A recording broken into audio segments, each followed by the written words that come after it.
dugo vas nismo videli i evo vidimo vas ovde na koncertu u Sarajevu kod Emira Đulovića. Evo, kako ta podrška, koliko to traje, koliko su dugo prijatelji, evo od toga da krenemo. Emir Đulović i Saša Lazić su naši veliki prijatelji, naša velika podrška, znači, a mogu da kažem od početka moje solo karijere, Emir je jedan od mojih kolega koje najviše volim i poštujem, a Saša Lazić je jedan od autora koji je mene najviše podržao svih.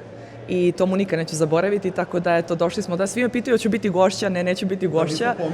Gost sam ovako kao publika, ja sam došla da podržimo, to jest došli smo da podržimo naše prijatelje. Tako je. Ne odvajate se, vidimo da ljubav cveta, upravo s onima koji su prognozirali da će trajati kratko, da neće trajati, da... Bilo je baš tih prognoza da neće trajati uopšte. Pa kroz šta smo sve prošli. Da. A dobro, šta, mislim, sve ide kako treba, hvala Bogu, sve je okej. Pa mislim, znate kako? Kako je uspelo da opstane, kako ste uspeli da držite ljubav? Tako što smo se baš sklonili od tih što su prognozirali. Znaš kako, oni koji ti žele dobro, oni će ti podržati vezu i bit će oni koji će samo da te bodre, a mi smo se davno, kad smo prolazili to sito i rešeto, kad smo bili u realitiju i tako dalje, smo bili samo okruženi negativnim ljudima koji nam zapravo ni njemu ni meni nisu želeli dobro. Sada smo se konačno okružili samo ljudima koji nas vole i samim tim oni vide ono što drugi ne vide. Mi smo se pročistili zapravo. Bravo, lepo si to rekao. Baš si lepo to rekao. Kad je nešto pravo od džaba sve, mislim. Tako je. Može milion ljudi da prognozira, da kaže šta hoće, ali ako je nešto pravo, ako je to, ne može niko da... Da, to je kliknulo. Vi ste poput Lune i Marka, mogu reći. I njima se to desilo isto. Pa eto, da. I evo, opstali su do dana danas. Da li ste razmišljali da nešto pokrenete kao oni? Dobro, ti si u muzici, ti si iz nju, ali... Samo nam još to fali. Neki YouTube kanal da ljudi mogu da gledaju šta radite privatno. Ljudi moji, znate vi šta mi radimo privatno? Spavamo kad možemo. Zato što mi nemamo mira. Nama je toliko ubrzan tempo, toliko nam je sve onako fizički i psihički potrebno da budemo jaki, da mi kada imamo neke privatne momente i kada imamo priliku, tako je, slobodno vreme, mi bi samo da odmaramo, gledamo Netflix, uzmemo našeg malog medicu, psa i samo uživamo, onako, šćućurimo se svo troje pod pokrivačem i to je naša privatnost. I ne bi voljeli da ono jedino što imamo za sebe neko drugi gleda ili da neko drugi utiče na to, tako da ovako kada... Dugo smo delili privatnost, mislim. Pa jeste. Bravo. Ali možemo to postane navika. Pa jeste, ali opet Ivana i ja smo jako inovativni i smatram da prvo Ivana kroz muziku i njene spotove i sve što prikazuje ljudima, mislim da to nešto drugačije, inovativno. Samim tim ne bi volio da budem jedan u nizu, da sad ja kao video sam da to negde se radi, a kao sad ću ja da snimam klipove za YouTube, sad ću ja kao ovo... Kažu da je unosan biznis, zato sam... Verujem, ali ima još puno biznisa koji su jako unosni i koji mogu da se rade. Tako da mi smo ipak na tom nekom drugoj strani. I onaj koji jeste za to i treba to da radi. Tako je. Naprimjer, kad si se već dotakao Lune i Marka, meni su oni top za to, iskreno. I tako dobro to radi i tako na nekom lepom levelu da baš podržam. Jes, bili smo zajedno. Bili smo u bunkeru, da. Bili ste zajedno.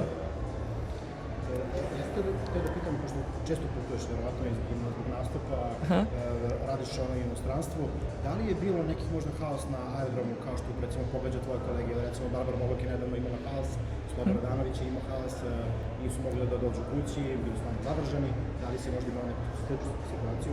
Ne, iskreno ti kažem, jedina situacija, evo skoro što je bilo što smo mnogo dugo čekali da dođemo na red, bila je takva gužva na aerodromu, a ja sam htjela da lepo izgledam pa sam obukla štikle i onda sam proklinjala samu sebe, znači on mi je bio kao neki stup za držanje i kofer, tako je, ali stvarno nismo nikada imali nikakvih problema. A je li bilo nešto možda u Švedsku? Kažu, mnogi se žale na tu Švedsku, kada se tamo nešto... Švedsku?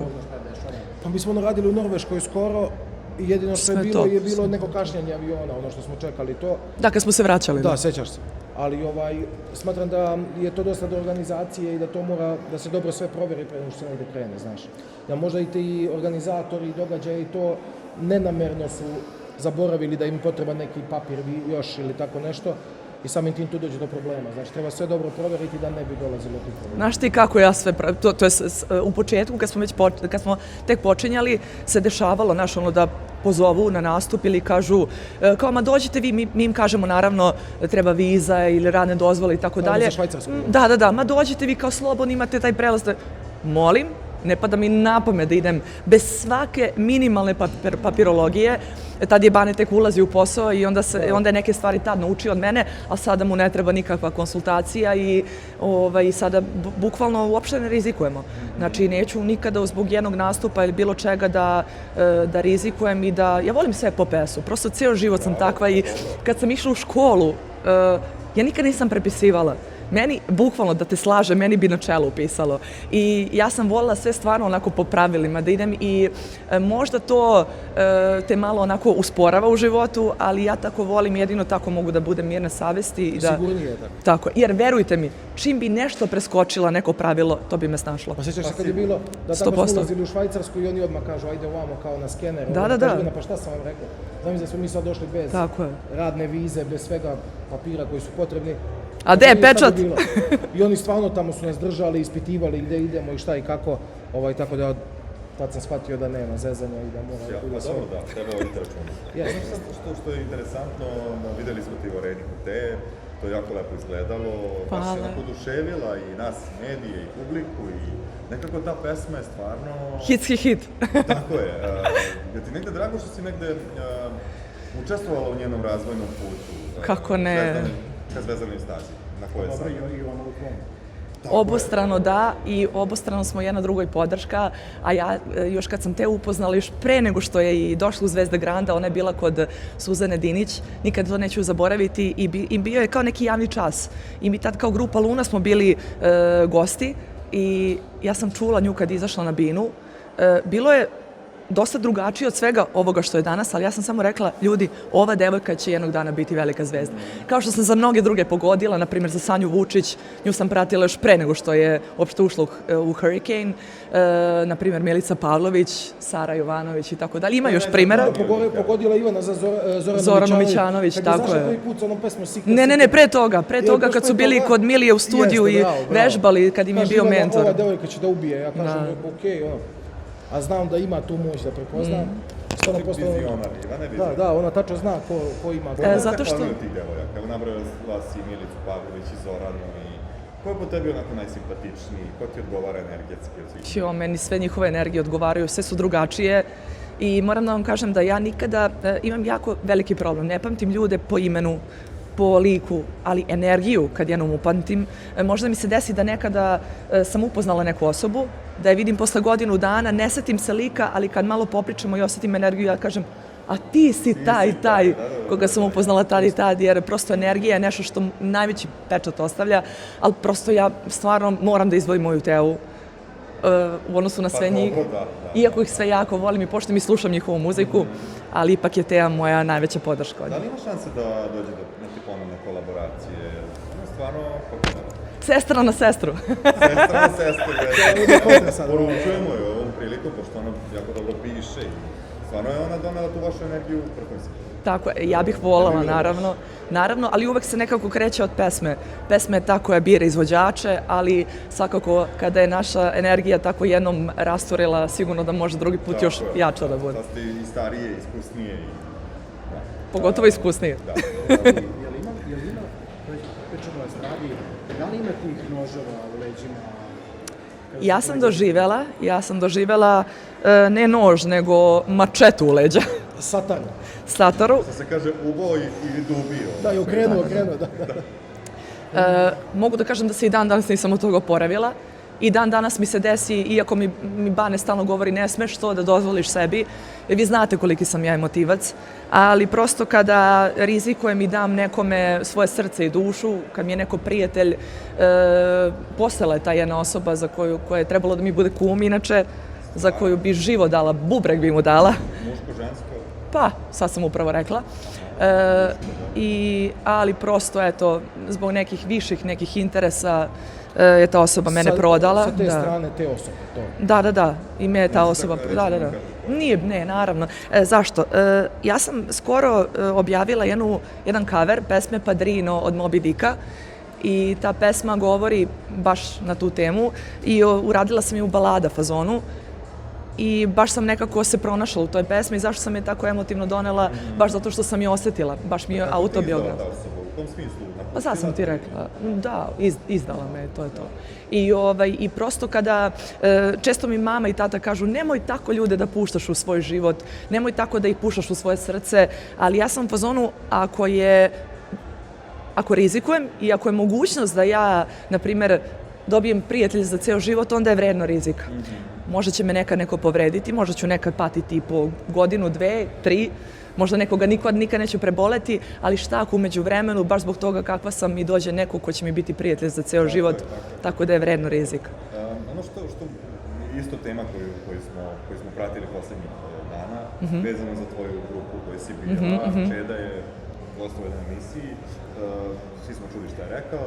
Mene zanima kakav je tebi osjećaj, preda si njemu ostavila mnogo, ostavila si kitove, ostavila si svoj glas, svoju energiju, obličila si te njegove pesme, dala si im ruko i sad, ako ništa, barem zbog toga bi trebalo da te poštuje i da ne priča nikad ništa. Kakav je osjećaj to? Dala si deo sebe u toj luni, ti hitovi su ostali, on će ih pevati na koncertima, ti ne smeš. Da, pa... Te boli to kad neko tako krene? Pa ja sam čovek od krvi i mesa. Kada se zalažem za nešto i kada dam svoju dušu da bi neka grupa ne samo opstala, nego da kida, kao što smo tada kidali. Posle tebe, evo moram da kažem, ništa se nije... Kao i pre mog dolaska, ja sam, kad sam kretala uopšte, kad sam ušla u grupu, na prve nastupe sam odlazila na plakate Zene i Lidije. Bili su prazni klubovi. Te kad sam se ja pojavila, kad su izašle Tequila, Limun i So, malo Red Bulla, Duplo Škorpija, krenuli smo da kidamo i da radimo koncerte. Znaš kako, prosto što je do mene bilo, ja sam dala svoj maksimum, što je do drugih, to mogu samo da podaredim nekom njihovom vaspitanju, kakva im je duša. Prosto mislim da svi mi jednog dana ćemo da dođemo na moment, Bogu na istinu, da se podvuče crta šta smo radili za života. I tako da sve ja to prepuštam Bogu, malo možda sebi i karmi. Malo ćemo možda... Da ćeš nekada moći da zapevaš ponovno te pesme. Jer ti si prosto donela, to su tvoje pesme. Ne sam ništa da vam kažem još uvek. Znam zašto vam to govorim. Neki proces sudski. Ne, neću ništa da pričam o tome. Stvari u tome da prosto... Ajde, kako da objasnim? Znate šta se meni dešava na nastupima? Ja izađem na binu i meni publika počne sama da peva te pesme. Ili mi traže pesmu, ja kažem, ljudi, ne mogu da vam pevam to, oni sami počne ceo klub. Ja kao menadžer prolazim i ja moram da ljudima objašnjavam da Ivana to neće da peva i tako to. I onda dođe zamole Ivanu, kao Ivana, molim te, kao i tu pesmu, ona kao ne, i onda dođu mene kao, pa ne, molim te, kao Ivana neće. Ja kažem, ljudi, nije da ona neće, ona trenutno to ne sme da peva i to, ali ja smatram da će ta priča dobiti epilog, tako da... Te pesme više niko ni ne peva, s obzirom da grupa ne nastupa, da ne postoji. Da, znaš šta je stvar generalno u svim tim situacijama koje se dešavaju, to ti je ono klasično, na neki način, znaš, kao, ne moram ja ništa, ali nećeš ni ti, kao, znaš. Kao, evo, samo da ja kao ne postojim, meni loše bude, ja kao grupa ne postojim ili šta god, a neću da dam ni tebi. Znaš, malo kad bi se uključio taj neki mozak i to neko razmišljanje. I neka zahvalnost. Zahvalnost na sve to da te pesme žive i dalje, znaš, ti imaš i tantijeme, imaš, ne znam, Soko, imaš ova PI, prava izvođača, ovo ono, znači to, sve radio stanice, da, to je vezano za Soko i to, svaki festival gde bi Ivana učestvovala ili bilo šta, gde bi otpevala te pesme, tantijeme, bi išla autoru koji je Čeda Florak, znaš, tako da shvatiš da sa nekim ljudima jednostavno ne možeš da se dogovoriš ljudski. Ne može zato što je njemu nešto drugo interes, samo da meni bude loše. I to smo sad u poslednje vreme i shvatili, tako da prosto s nekim ljudima mora drugačije da se postupa, to jest ne mi da postupamo, nego prosto postoje neki ljudi koji su iznad svih nas. Da, i generalno da pustiš tu priču. Tako je. Ja verujem i znam da Ivana, evo do sada i njena pesma Gospodine, koja je stvarno baš dobro prošla. I ovo sad ide nova pesma koju je baš radio Sale Lazić. Tako da imamo velika očekivanja vezano za to, tako da ne treba se osvrtati negde u prošlost i sad razmišljati šta je bilo i to. U suštini, mene ne interesuje lično. Sad kad bi mene pitali da li ti želiš da pevaš te pesme, dobro, okej, naravno da su prelepe pesme, obeležila sam ih i tako dalje, ali meni to nije interes moj lični, to je interes publike. Znači, publika želi da ja pevam te pesme. Publika važna. I to je razlog zašto smo mi uopšte i pokušali da rešimo tu situaciju, ali je stvar u tome da prosto ja idem dalje. Ako se te stvari nekada reše se.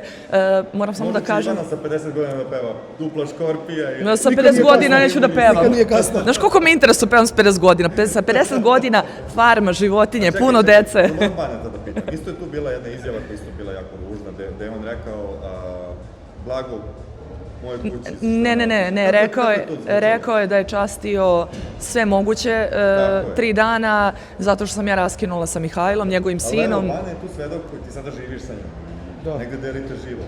Delimo 100%. Ti možda kažeš blago kući koja ima ovakvu... Pa naravno. Hvala Bogu. Zamisli da ja sad, prvo od početka naše veze i to, ono bilo svih zlih jezika, svega ovo. I za tebe, i za nju. Normalno. Prvo, generalno, Ivana ne bi trebala, s obzirom na sve priče koje su o meni bile, ne trebala kafu samo da popija, kao li bilo šta. Ja Ivanu baš dobro poznajem, ja s njom provodim 99% vremena i ja znam ko Ivana i šta je, tako da ti mali zli vilenjaci koji pokušavaju sa svih strana da pljuju te neke otrovne strelice ka nama, ja to samo odbijem zato što ja Ivanu volim, ja znam ko je Ivana, tako da te priče, znaš, a iako je glupo kad ti ono kao vidiš izjavu 3 dana sam čašćavao u kafani ljude, a onda vratiš izjavu pre par godina gde kaže evo Ica je napustila grupu, ona je pomagala bivšoj pevačici, ona je uvek tu bila za našu kuću, meni je to jako drago, Ivana je divna devojka, želim joj sve najbolje i onda posle par godina kad Ivana, hvala Bogu, nastupa, radi, sve ide onako... Kad je došla pesma Gospodine. Kad je došla pesma Gospodine, kad prvi Ivana, hit. Ne znam, u trendingu u svim zemljama i to, onda kreće to, ovo ono. Ok, to na stranu, meni to šta on priča, njega niko ni nešto ne uzima za ozbiljno i svi znamo koji on i kad bilo kog čoveka na ulici sretnem i pitam, dotaknemo se te teme, oni kao, ma onaj, brate, ovakav, onakav, razumeš? Tako da o njemu ne bi puno da pričam, jer je jasna slika njegova svugde. Znaš, gde god se pojavi kad pitaš za njega, on zna šta sve pričaju. Oko je brend. Ma da, i ono... Mogu je da vas ima sve na okupu, da pravi koncerte i da... Apsolutno. To je što se tiče njega. Meni je to, imam neke druge stvari, znaš, jer sam smatrao neki drugi ljudi, kad je on to izjavljivo, su trebali možda da se umešaju u tu priču, da kažu, nemoj tako da pričaš i to, ali ti ljudi se nikad nisu mešali i nikad nisu rekli ono što treba da kažu, da stanu Ivaninu zaštitu, da kažu, možeš mi biti otac, pa da, možeš mi biti otac, možeš mi biti deda, možeš mi biti rođeni brat, ali ne možeš tako pričati o devojci s kojom sam ja nekad bio ili tako nešto. Zato njegov sin je trebao da... Da, onda mi sve bude jasno odakle to potiče i kako ne pada iver da neko odklade i tako, nažalost, to uvek bude tako isto. Što bi rekla Banetova mama Jaca, hvala Bogu da je vi nećete, mi je hoćemo, veća sreća za nas. Baneta, za tebe još da pitam, kako sada gledaš na svoju neku prošlost? Bila je burna, bilo je tu raznih devojka koje su se pojavljivale, Tijana Ajkon je bila na toj listi, tako? Pa dobro, to je sve iza mene, bilo je, prošlo je, možda je sve to trebalo da se prođe u životu da bi upoznao pravu ženu koju sam upoznao pre 6 godina, znači za 2 dana će nam biti 6 godina kako smo zajedno. Ja sam tu iskreno čula za Tijanu da je baš ozbiljan brat. Jeste, Tijana je super, ali kažem, sve sam to morao da prođem u životu i te neke puteve da bi došao, da znam šta da cenim danas, znaš. Znači ja sam vremenom sve to... Kada će ta svadba? To stalno pitamo. Se desila možda da ne znamo? Jeste sakrili to, znaš, vidi kako se smeje. Kad smo se verili. Mi možda imamo i decu, a vi ne znate. Da, možda krijemo malo. Sine! Dođi go! Nemoj tamo, sine! Dobro. Ne znam, nije nam, kako da ti objasnim? Nemamo kad, nemam ti kad. Da, a mi živimo zajedno, sve to ide super. Lepo je to i mi to želimo da naravno napravimo svadbu i u crkvi, to su nam neki prelepi momenti i to, ali nije nam to neki sad prioritet, kao da mi sad razmišljamo o tome, imamo neke druge stvari, neke druge, pa bit će, tu smo šta. Dobro, pao jedan stan, pa i drugi. Ima tu lepih momenata, trudimo se, stvarno se trudimo. Da se stekne lepo i da napravimo neki dobar, zdrav temelj i onda će, hvala Bogu, sve doći na svoje. Sad smo mladi, zdravi, spremni, puni elana, puni snage, sad ćemo da zapnemo jače nego ikad, pa kad dođe neko vreme za sve ostalo doći će. Ja sam sad da pitam jednom za kraj, recimo, da li si možda snimila demo verziju neke pesme pa je završila kod tvoje koleginice? Ja sam snimala demoje, ali uvek sam snimala u smislu da dođem i otpevam demoje da vidim da li mi stoje. I ako vidim da prosto ne verujem sebi u nekoj pesmi i da to nije prosto za mene, onda se ja prosto povučem i neću, a da su druge moje koleginice to snimili, da je super ispalo, ali nikad mi se nije desilo da sam neku pesmu odbila, a da je postao hit. Naprimjer... Ste oteli nekad neku pesmu, u smislu da si htjela i prosto smakuje? Ne, ja kad vidim da je nešto hit, ja to odmah čapim, nema da prostora da bude. Ona hvataljka igračkice što... Da, ne, ta je previše labava, ja odmah uvatim. Koju pesmu si otpevala i dala neku Postala hit. a nije postala hit? Nikad. A nije postala hit. Da, ko je to? Joj, mnogo njih, ali ne bi sad to rekla zato što bi uvredila autora, znaš, baš bi bilo glupo, ali moram da vam kažem, na primjer... Ko je postala hit, ne da nije postala. A, postala? Nije. Nije. Jedna. Pa zato što ja imam njuh za hit. Ali često pogrešim za sebe. Često pogrešim za sebe za neke pesme koje me ovako rade i onda ih ja, kratkoročno me rade, ali ja sam već ušla u projekat jer volim da zbrzam, ali na primjer za pesmu Gospodine, ja sam nju slušala, imala sam taj demo jedno pa godinu i po dana. Otprilike... Vrtela je kući dok... Ne, vrtela kad god se ide na nastupe, ona se poveže na Bluetooth i samo pušta. Onda mi hoćemo da uzmemo telefon i na smara, ona ne da stavi u džep i onda mi ne možemo ništa. Pa dobro, znači da je stvarno... Da, baš Ivana i... Ali ljudi, u to vreme su oni meni puštali, imala sam jedno 10-ak demo snimaka gde je trebalo da odlučim koja će pesma biti. I sve te pesme kada poslušate na prvu ruku su onako zvuče komercijalno, mnogo više nego ova na prvu loptu, a sam se ja tako držala toga, jer nije počeo koncertni. Toliko se držala te pesme, držala i kaže Bani u jednom trenutku, šta si rekao? Da, kažem Ivana, okej, s obzirom da si nam isprala mozak, da ja dođem kući, sve to prođe sad nastupi, petak, subota, mi se vratimo u nedelju, ponedjeljak kući. I ja zatvaram oči i u glavi mi ne mogu ti ništa god. Ja kažem Ivan, ovo je hipnoza ozbiljna. Rekao, ti želiš tu pesmu? Da, baš mi se sviđa. Rekao, Ivana, idemo u projekat. I tako smo ušli u projekat i hvala Bogu, pesma odlično je prošla i prolazi i dan danas super i dosta ljudi tu pesmu i na nastupima i to ljudi reaguju, znaju, pevaju. Jeste. I sad evo, onda je bila sljedeća pesma, ova Srećno razvedena, koju Ivana radila i muziku i tekst. Ja sam rekao, slušaj, ja se više ne mešam u to. Sve što ti kažeš da je dobro, ja verujem, ti se time baviš, ja se bavim menadžerijom, drugim stvarima. Ivana, hoćemo tu pesmu? Hoćemo. Onda smo to uradili, opet je ušlo u trening, opet to super prolazi, tako da se ja više ne mešam. Ivana odlučuje i to je to. Moraš da je veruješ jednom osjećaju. Da, pa moram, naravno. Pa ja uvek kažem, prvo da ja treba da poverujem u nešto da bi mi ljudi verovali, tako da, a evo sad mislim, nije mi drago ljudi, naravno da ne volim da se ljudi razvode, volila bi svi da srećno žive do kraja života, ali... Ko se to razvodi? Pa žene, generalno, pronašle su se u pesmi Srećno razvedena i znaš kako se snimaju? Sreća. Znaš kako se snimaju? Papir za razvod braka i ovako, i Srećno razvedena. Pa sve na pola, da nema... Da sa papirima za razvod. Ili sudnica, kao naša na vrata od sudnice. Imaš himnu. Da. Tako je. I mi smo svima da uživate na koncertu. Hvala i vi isto. Hvala i vama, ljudi. Hvala vam puno, živi bili. Vidimo se.